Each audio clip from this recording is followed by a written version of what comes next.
What's up, puzzle lover? We have come up with one more number puzzle. What is the answer if 8 equal to 56, 7 equal to 42, 6 equal to 30, 5 equal to 20 and 3 equal to question mark?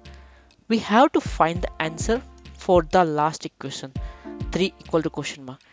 If you think 8 multiplied by 7 is 56, yes, then 7 multiplied by 6 is 42, 6 multiplied by 5 is 30, and 5 multiplied by 3 is 20. No, it's not 20, it's 15. So that approach, that formula is wrong. It's a different formula. Here in this puzzle, we will solve what is the exact formula for this. So let's start with the solution. Let's consider this number as a x.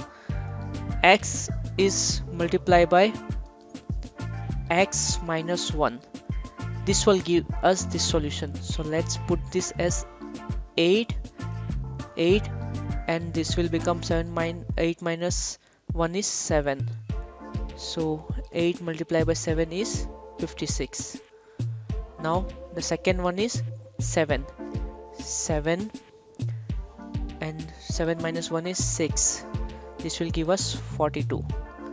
The third one is 6. 6 multiplied by 5, which is 30. And here is the problem for the fifth one. So 5 multiplied by 5 minus 1 is 4. So this is the correct number. So we are getting 5 4 ja 20. So what is the answer for this? 3 multiplied by 2. So this will give us answer as 3 multiplied by 2 is. Comment your answer under the comment section. Friends, hope you enjoy this puzzle solution. If you like my puzzles, please share it with your friends and subscribe to Payazi channel.